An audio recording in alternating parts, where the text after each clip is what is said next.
গাঢ় সবুজ বন আর ছোট বড় কিছু নদী, পাশাপাশি উঁচু নিচু ভূমির আইল এবং বিস্তীর্ণ সমতল এলাকার একটি সমৃদ্ধ জনপদ হচ্ছে টাঙ্গাইল। টাঙ্গাইল জেলার ইতিহাস অনেক প্রাচীন, যা কামরূপ রাজ্য থেকে শুরু হয়ে পাল ও সেন রাজবংশের শাসনের পর মুসলমান শাসনের অধীনে আসে টাঙ্গাইল।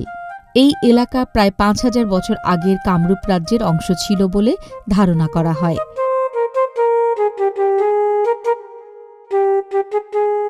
খ্রিস্টীয় ১০ম থেকে একাদশ শতাব্দীর প্রথম দিকে পাল রাজারা এই অঞ্চলে শাসন করেন। এরপর দ্বাদশ শতাব্দীতে সেন রাজত্বকালে এটি সেনদের অধীনে আসে। ১৩০১ থেকে ১৩২২ খ্রিস্টাব্দের মধ্যে সুলতান শামসুদ্দিন ফিরোজ শাহীর মাধ্যমে এ অঞ্চলের মুসলিম শাসনের সূচনা হয়। টাঙ্গাইল নামটি ১৮৭০ সালের আগে স্বতন্ত্রভাবে পরিচিত ছিল না। ১৫ নভেম্বর ১৮৭০ সালে মহকুমা সদর দপ্তর আটিয়া থেকে টাঙ্গাইল স্থানান্তরিত হলে টাঙ্গাইল নামটি পরিচিতি লাভ করে। টাঙ্গাইল নামের উৎপত্তি সম্পর্কে বিভিন্ন মতবাদ প্রচলিত আছে। কারো কারো মতে ব্রিটিশ আমলে মুঘল প্রশাসনিক কেন্দ্র আটিয়া বেশ জমজমাট হয়ে উঠেছিল। সে সময় ঘোড়ার গাড়ি ছিল একমাত্র বাহন, যাকে স্থানীয় লোকেরা বলত টাঙ্গা। বর্তমান শতকের মাঝামাঝি পর্যন্ত এ অঞ্চলে টাঙ্গা গাড়ির চলাচল ছিল সর্বত্র। আর আল শব্দটির অর্থ সীমানা। টাঙ্গাওয়ালাদের বাসস্থানের সীমানাকে টাঙ্গা আর সীমানা যোগ করে হয়েছে টাঙ্গাইল। এছাড়া অতীতে এখানকার মানুষ বসবাসের জন্য মাটির উপর বাঁশ পুঁতে টং ঘর নির্মাণ করত। টং ফরাসি শব্দ, অর্থ হল উঁচু। সেই সময় স্থানীয় অনার্য বাসিন্দারা বাসস্থানকে ইল বলত, তাই কারো কারো মতে এই টং ইল থেকে টাঙ্গাইল নামের উৎপত্তি। বাংলাদেশের একমাত্র জেলা টাঙ্গাইল, যে জেলাটি জমিদার বাড়ির জন্য বিখ্যাত।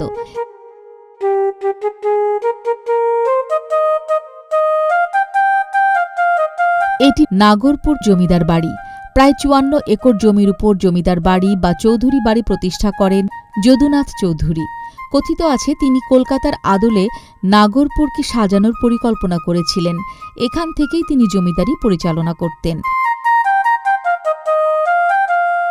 এ বাড়ির বড় মহলের পাশেই ছিল সুদৃশ্য চিড়িয়াখানা। সেখানে শোভা পেত ময়ূর, কাকতাড়ুয়া, ময়না ও হরিণ। চৌধুরী বংশের প্রথম পুরুষ যদুনাথ চৌধুরী বিশাল সম্পদের জমিদারি প্রতিষ্ঠা করেন। যদুনাথ চৌধুরীর ৩ ছেলে। এই বাড়ির ছোট ছেলে সুরেশ চন্দ্র রায় চৌধুরী ছিলেন অনেকটা পাশ্চাত্য সংস্কৃতি ঘেঁষা। তিনি ছিলেন শৌখিন প্রকৃতির মানুষ এবং ক্রীড়ামোদী। উপমহাদেশের বিখ্যাত ফুটবল দল ইস্ট বেঙ্গল ক্লাবের তিনি ছিলেন প্রতিষ্ঠাতা সেক্রেটারি।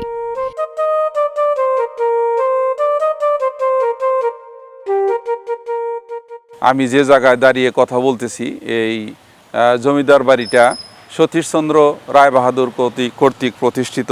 ওনার প্রকৃত নাম সতীশচন্দ্র সাহা। তো ব্রিটিশ কর্তৃক উনি উপাধি পান রায়বাহাদুর চৌধুরী। সেই ক্ষেত্রে ওনার নাম হয় সতীশচন্দ্র রায়বাহাদুর চৌধুরী। ওনার বাবার নাম উপেন্দ্র মোহন চৌধুরী। আমাদের পিছনের যে ভবনটা আছে, এই ভবনটা তার বাবার নামে। প্রত্যেকটা জায়গায় খোদাই করা আছে ইউএমসি। তো এই প্রতিষ্ঠানগুলো সবই এই সতীশচন্দ্র কর্তৃক প্রতিষ্ঠিত। স্কুলটা করছেন ওনার দাদার নামে। আর এই ভবন এবং একটা সরোবর আছে, উপেন্দ্র সরোবর। অত্র এলাকায় পানির অভাব দেখা দেয়। এই পানির অভাব দেখা দেওয়ার কারণে উনি একটা দিঘি বা সরোবর, যেটা ওনার বাবার নামে করেছিলেন উপেন্দ্র সরোবর, সেই সরোবর উনি স্থাপন করেন এবং মানুষের পানির দুঃখ দুর্দশা এটা অপসারণ করেন। তারপর আপনার নাগরপুরের শিক্ষার ক্ষেত্রে উনি আলোকবর্তিকা হিসাবে ভূমিকা পালন করেন। এই জমিদারদের যে ভবনগুলো, এগুলোর যদি আমরা তাকাই, ভিতরে একটা ভবন আছে, এটার নাম রংমহল। রংমহলের বারান্দায় তাকাইলে আমাদের যে বৈঠকখানা ভবনটা আছে, এই ভবনের ভিতর দিয়ে একদম বাইরে এই রাস্তা পর্যন্ত দেখা যায়। এদের এরকম পরিকল্পনা। তারপরে তাদের যে বাহিরের এবং ভিতরের যে কারুকার্যগুলো, এগুলো মানুষ দেখলে আকৃষ্ট হয়। প্রতিদিনই মানুষ দেখার জন্য আসে। বিশেষ করে রংমহলের এবং বৈঠকখানা ভবনের ভিতরের যে কারুকার্য, তারপরে এখানে ঝোলন দালানের ভিতরের যে কারুকার্যগুলো, এখনও যদি এগুলো সংরক্ষণ করা যায়, ভ্রমণ পিপাসু মানুষের জন্য এটা একটা বিশেষ আকর্ষণীয় বিষয় হবে।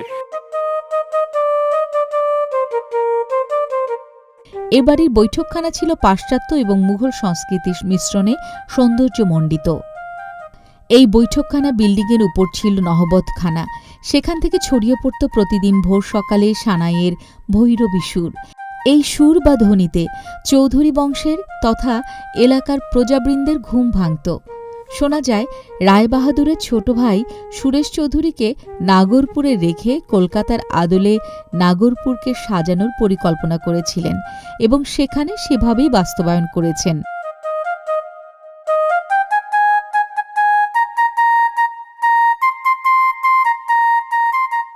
এইখানে অনেক লোক দেখতে আসে।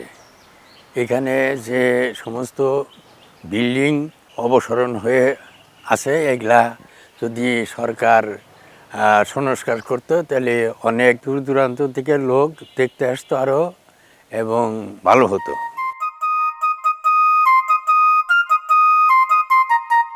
1947 সালের দেশ বিভক্তির পর একসময় তদানীন্তন সরকার এই চৌধুরী বাড়ির সকল সম্পদ অধিগ্রহণ করেন। এ বাড়ির অনেকগুলো ভবন প্রায় একই রকম। এর মধ্যে মূল ভবনের অর্থাৎ অট্টালিকার অভ্যন্তরের পুরো কাজটি শ্বেত পাথরে গড়া। এছাড়া ভবনগুলোর কারুকাজ এতই চমৎকার যা দেখলে মন প্রাণ জুড়িয়ে যায়। চৌধুরী বাড়ির ঝুলন দালানটিও অসাধারণ। বিশেষ করে বছরের শ্রাবণের জ্যোৎস্না তিথিতে সেখানে ধর্মীয় অনুষ্ঠানাদির পাশাপাশি বিভিন্ন ধরনের নাটক, যাত্রা এবং পালাগান মঞ্চায়িত হতো। এ বাড়িতেই একটি দালান ছিল ঘোড়ার দালান নামে, যা দিয়ে জমিদারি দেখাশোনা এবং ব্যবসায়িক কাজ পরিচালনা হতো। বিভিন্ন নাম আছে, যেমন ঘোড়ার দালান, ঝুলন্ত বাঘের দালান। বর্তমানে প্রতিষ্ঠিত নাগরপুর মহিলা ডিগ্রি কলেজ ভবনগুলোর যে অবস্থা আছে তা যদি সংস্কার করা হতো তাহলে একদিকে একটি বিনোদন কেন্দ্র হিসেবে গড়ে তোলা যেত, পাশাপাশি এসবের ইতিহাস ঐতিহ্য সম্পর্কে আগামী প্রজন্ম জানতে পারত।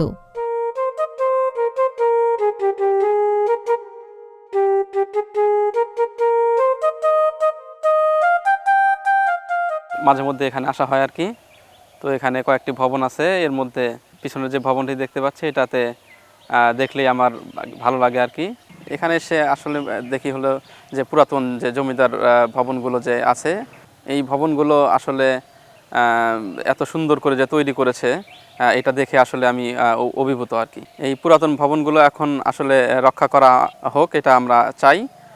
সরকার এখান থেকে যদি সংস্কার করা হয় তাহলে বর্তমান যে প্রজন্ম আছে তারা আগের ইতিহাস সম্পর্কে ভালোভাবে জানতে পারবে।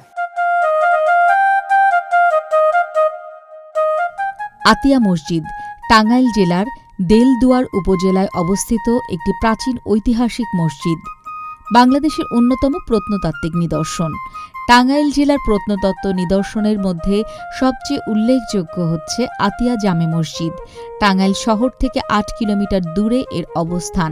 সারা বছর প্রচুর দর্শনার্থীদের সমাগম ঘটে এখানে। 1500 শতকের দিকে আদম শাহ বাবা কাশ্মীরি নামে বিখ্যাত এক ধর্মপ্রচারক আগমন করে বসবাস করতে থাকেন এবং 1613 খ্রিস্টাব্দে মৃত্যুবরণ করেন। এই সাধকের মাজার রয়েছে এই আতিয়াতেই। তিনি বাংলার সুলতান আলাউদ্দিন হোসেন শাহ কর্তৃক জায়গিরদার নিযুক্ত হন। ধর্মীয় কার্য পরিচালনায় ব্যয়ভার বহন করার জন্য বিশাল একটি এলাকা বা মহল ওয়াকফ হিসেবে পান। তাকে এই এলাকা দান করা হলে শাহ বাবা কাশ্মীরি বৃদ্ধ বয়সে তার পরামর্শক প্রিয় ভক্ত সাইদ খান পন্নীকে মুঘল বাদশাহ জাহাঙ্গীরের আতিয়া পরগনার শাসনকর্তা নিয়োগ করেন। এই সাইদ খান পন্নী করটিয়ার বিখ্যাত জমিদার পরিবারের প্রতিষ্ঠাতা। তিনি আতিয়া মসজিদটি নির্মাণ করেন।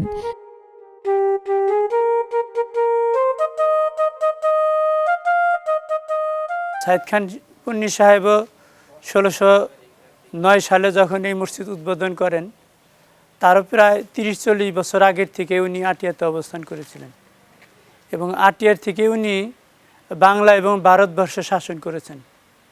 উনি ছিলেন মোগলদের প্রথম এবং প্রধান সেনাবাহিনীর প্রধান। উনি আমাদের এই মসজিদ নির্মাণ করেন। আটিয়াতে আরও ওনার ঐতিহ্য ছিল, কিন্তু ব্রিটিশ আমলে হয়তো সেই ঐতিহ্যগুলো পর্যায়ক্রমে শেষ হয়ে গেছে। এখন শুধু ওনার ঐতিহ্য হিসাবে আটিয়া আছে, এই আতিয়া জামে মসজিদ আছে। ওনার বর্তমান প্রজন্ম আছে করটিয়ার জমিদার পরিবার। করটিয়ার জমিদাররা সেই সাইদ খান পন্নী সাহেবেরই বংশধর। তো আমাদের এই মসজিদ সুন্দরভাবেই পরিচালিত হইতেছে। তো মসজিদে প্রতি শুক্রবার জুমার নামাজের সময় দেশ বিদেশের বহু পর্যটক আসেন। তো পর্যটকরা এই জায়গায় এসে নামাজ পড়ে শান্তিও পায়, আত্মতৃপ্তিও পায়। আমি মনে করি যে সকলে সম্মিলিতভাবে যদি জুমার নামাজের দিন জুমার নামাজের দেশ বিদেশের পর্যটক এবং মুসল্লিদের নামাজের সুষ্ঠু একটা ব্যবস্থাপনা যদি করা যায়, সেটা আমাদের মসজিদের জন্য, এলাকাবাসীর জন্য এবং বিশ্ববাসীর জন্য উপকৃত একটা ভালো আয়োজন হবে। টাঙ্গাইল জেলার সবচেয়ে প্রাচীন মসজিদ, সুলতানি ও মোঘল আমলে নির্মিত মসজিদের পরিকল্পনা ও নির্মাণ কাজে যুক্ত ছিলেন প্রখ্যাত স্থপতি মোহাম্মদ খান। মসজিদটির দেয়াল প্রায় ৮ ফিটের মতো পুরু, আর এর চারদিকে 4টি বিরাট অষ্টকোণ আকৃতির মিনার রয়েছে। মিনারগুলো তাদের অনেক ওপরে উঠে ছোট গম্বুজ হিসেবে শেষ হয়েছে। বাংলার স্থাপত্য এবং তার অলঙ্করণ সবই বিকশিত হয়েছে ইটের মাধ্যমে। এই আতিয়া মসজিদটি বাংলাদেশের 10 টাকার মুদ্রায় স্থাপন করা আছে। আমি মাঝে মাঝে বন্ধের দিনে এখানে আসি। এটা একটা ঐতিহাসিক মসজিদ, যেটা 1609 থেকে 1611 সালের দিকে স্থাপিত হয়েছে এবং এই মসজিদের অনেক ঐতিহ্য আছে। এই ভবনটি ছিল তৎকালীন সময়ের যে স্থাপনার যে ঐতিহ্য, সেটা এর মধ্যে এখনও বিদ্যমান এবং এটা এখনও ব্যবহার উপযোগী। প্রত্নতাত্ত্বিক অধিদপ্তর এটা রক্ষণাবেক্ষণ করছে এবং এটা আরও ভালো করে রক্ষণাবেক্ষণ করা প্রয়োজন, কারণ এখানে এসে অনেক আত্মার শান্তি আমি পেয়ে থাকি। এবং এই ভবনটি যে নির্মিত হয়েছে, দেয়ালটি প্রায় 1 মিটার উপরে প্রস্থ এবং এটা আলাদা একটা বৈচিত্র্যের যেটা আমরা পূর্বের যে 10 টাকার মুদ্রাটি ছিল এখানে আমরা দেখতে পাই এবং এটার সাথে আমার টাঙ্গাইল জেলার ইতিহাস এবং ঐতিহ্য এটা সংরক্ষিত আছে।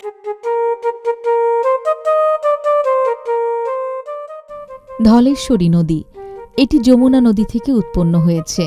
টাঙ্গাইল, মানিকগঞ্জ, ঢাকা, নারায়ণগঞ্জ এবং মুন্সিগঞ্জ জেলার ভেতর দিয়ে প্রবাহিত হয়েছে। সর্পিলাকার এই নদীটির গড় প্রস্থ 144 মিটার। এটি বাংলাদেশের গুরুত্বপূর্ণ নদী।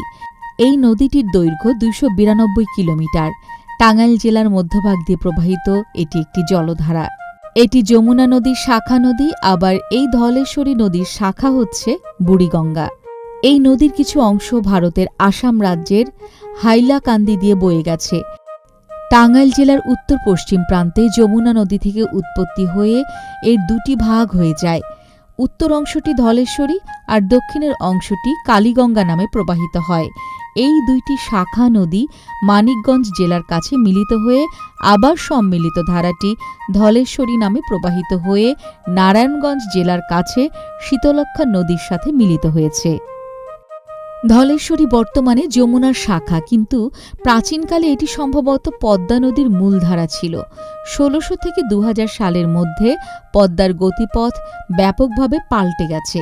ধারণা করা হয় কোনো এক সময় পদ্মার মূলধারাটি রামপুর, বোয়ালিয়া এলাকার ও চলনবিলের মধ্য দিয়ে প্রবাহিত হয়ে পরে ধলেশ্বরী ও বুড়িগঙ্গা নদীর মাধ্যমে মেঘনায় গিয়ে পড়ত। 18 শতকে পদ্মার নিম্ন প্রবাহটি ছিল আরও দক্ষিণে। ধলেশ্বরীর জলধারা শুধু একটি নদী নয়, এটি আমাদের জীবন ও প্রকৃতির অবিচ্ছেদ্য অংশ। এর শান্ত রূপ আমাদের মুগ্ধ করে। এই ধলেশ্বরী নদীর স্রোতধারায় দেখা মেলে টাঙ্গাইল জেলার নদীতীরের মানুষের প্রতিচ্ছবি।